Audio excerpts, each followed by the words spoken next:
Hello everyone, welcome back to K Guru channel bye निर्मल गुप्ता। प्यारे बच्चों, आज हम कक्षा 10 की हिंदी की कार्यपत्रक नंबर 76 सॉल्व करेंगे, जो कि 22 जनवरी 2021 के लिए है।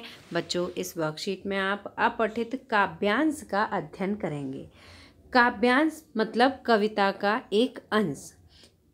अपठित काव्यांश वो अंश होता है कविता का जिसे कि आपकी किसी भी टेक्स्ट बुक से नहीं लिया गया होता है और जो कि पहले पढ़ा गया ना हो।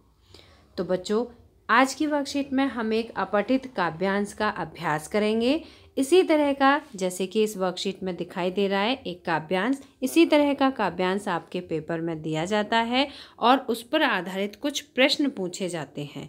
तो उन प्रश्नों के उत्तर आपको उस काव्यांश को ध्यान से पढ़कर देने होते हैं। तो आज का काव्यांश पढ़ते हैं और फिर उसी के अनुसार उचित विकल्प का चयन करके सही उत्तर देंगे। तो देखिए, उठो चलो आगे बढ़ते रहो, उठो चलो आगे बढ़ते रहो, जीवन संघर्ष है लड़ते रहो, पराजय कोई विकल्प नहीं है, जीत का कोई जादुई मंत्र नहीं है। बहुत ही प्रेरणादायक कविता है। आलस्य निराशा त्याग तुम जी जान से कोशिश करते रहो, जीवन संघर्ष है लड़ते रहो, मेहनत कभी व्यर्थ नहीं होता, संघर्ष बिना जीवन का अर्थ नहीं होता, रंग लाएगी हर मेहनत एक दिन, बस मेहनत, जीवन संघर्ष है लड़ते रहो, रंग लाएगी हर मेहनत एक दिन, बस निरंतर लक्ष्य का पीछा करते रहो, जीवन संघर्ष है लड़ते रहो। बच्चों, ये जो काव्यांश है इसमें बताया जा रहा है कि जीवन एक संघर्ष का नाम है। इसमें अगर किसी व्यक्ति की जीत होती है, कोई जीत जाता है, तो इसका मतलब ये नहीं है कि उसके पास कोई जादू मंत्र है और वो जादू के कारण वो जीत गया या उसने किसी पद को प्राप्त कर लिया, बल्कि उसकी जीत के पीछे एक ही कारण है कि उसने अपनी जीत के लक्ष्य का पीछा किया और निरंतर संघर्ष किया। उसने कभी भी अपने लक्ष्य को छोड़ा नहीं। दृढ़ निश्चय से क्या नहीं होता। अगर व्यक्ति अपने जीवन में दृढ़ संकल्प कर ले तो उसके जीवन में वो सब कुछ कर सकता है जो वह करना चाहता है। पत्थरों को चीरकर झरना बहता। झरना, जो पानी का झरना होता है, वो कहाँ से बहता है? वो पत्थरों से चीर कर बहता है। आपने देखा, पहाड़ों से पानी का झरना बहता है। प्यास सफलता की होगी पूरी।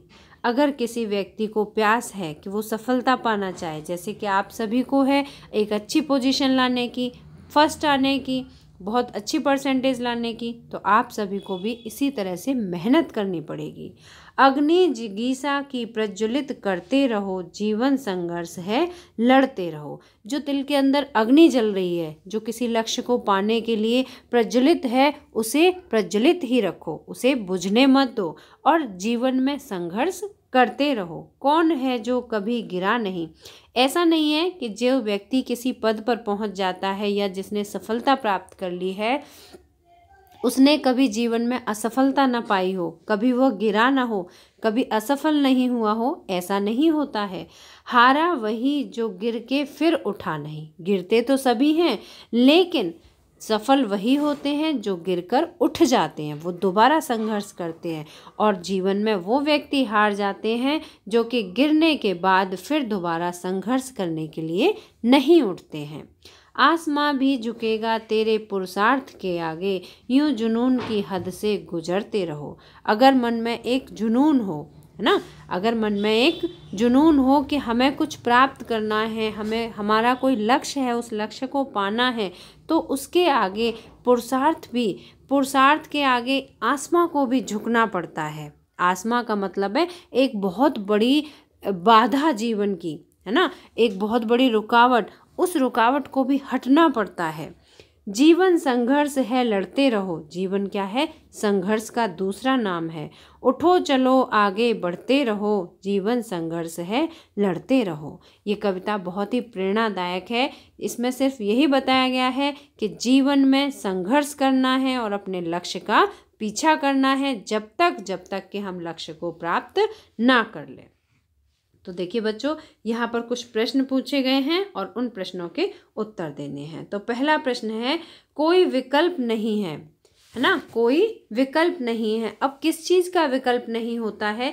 जीवन का, संघर्ष का, विजय का या पराजय का। तो किसका विकल्प नहीं है? तो देखिए पहली पंक्ति में ही हमने यहाँ पर पढ़ा था कि पराजय कोई विकल्प नहीं है ना, पराजय कोई विकल्प नहीं है। तो हमारा करेक्ट ऑप्शन क्या होगा? पराजय। तो यहाँ पर हमारा करेक्ट ऑप्शन होगा घ, पराजय। ठीक है, पराजय कोई विकल्प नहीं है। हमें इनमें से किसका त्याग करना चाहिए? त्याग मतलब छोड़ देना। तो हमें कौन सी चीज़ें छोड़ देनी चाहिए? देखिए हमने यहाँ पर अभी पढ़ा था, इसमें आलस्य, निराशा, त्याग, तुम। तो हमें किन चीज़ों को छोड़ना है? आलस्य और निराशा को छोड़ना है। तो देखिए यहाँ पर ऑप्शन है हमारा आलस्य और निराशा। दूसरे प्रश्न का करेक्ट आंसर है क, आलस्य और निराशा। तीसरा प्रश्न है, मेहनत कैसे रंग लाएगी? मेहनत कैसे रंग लाएगी? तो बच्चों कैसे रंग लाएगी? निरंतर संघर्ष करते रहने से, निरंतर लक्ष्य का पीछा करने से, निरंतर लड़ते रहने से या दृढ़ निश्चय करने से। तो मेहनत कैसे रंग लाएगी? मेहनत रंग लाती है निरंतर लक्ष्य का पीछा करते रहने से। ये देखिए यहाँ पर ये पंक्ति का आंसर दिया गया है, रंग लाएगी हर मेहनत एक दिन, बस निरंतर लक्ष्य का पीछा करते रहो। तो हमारे थर्ड क्वेश्चन का करेक्ट आंसर होगा ग, निरंतर लक्ष्य का पीछा करते रहने से। मैं लास्ट में आपको सभी प्रश्नों के उत्तर एक बार फिर से दिखा दूंगी। चौथा प्रश्न है, आसमां किसके आगे झुकता है? आसमां किसके आगे झुकता है? तो देखिए यहाँ पर हमारा करेक्ट ऑप्शन था आसमां किसके आगे झुकेगा? तो आसमां भी झुकेगा तेरे पुरुषार्थ के आगे। तो किसके सामने झुकता है? आसमां पुरुषार्थ के आगे। इसी तरह से जब एग्जाम में आपसे प्रश्न पूछे जाएंगे तो आपको भी कविता को ध्यान में रखते हुए सभी प्रश्नों के आंसर देने होंगे। और पांचवा प्रश्न है, इस कविता से हम प्रेरणा पाते हैं। तो इससे हमें कौन सी प्रेरणा मिलती है? जीत का कोई जादुई मंत्र नहीं है, ये हकीकत बात है, ये भी हमें प्रेरणा मिलती है। जीवन संघर्ष है, लड़ते रहो, ये भी सत्य है कि जीवन संघर्ष है, लड़ते रहो। मेहनत कभी व्यर्थ नहीं होती, ये भी सत्य है। तो बच्चों हम किस बात की प्रेरणा पाते हैं? उपरोक्त सभी। तो इसमें सभी प्रश्नों के आंसर मैं एक बार आपको फिर से बता देती हूँ। ठीक है, आप इन सभी प्रश्नों के उत्तर सही तरीके से अपनी नोटबुक में लिख लेंगे। मुझे उम्मीद है आप सभी को वर्कशीट अच्छी तरह समझ आई होगी। अगर आपको समझ आई है तो आप इसे एक बार लाइक ज़रूर करना, और अगर आपने अभी तक हमारे चैनल को सब्सक्राइब नहीं किया तो आज सब्सक्राइब जरूर करना। मिलते हैं फिर इसी तरह की नेक्स्ट एजुकेशनल वीडियो के साथ। Till then bye bye, good luck to all of you.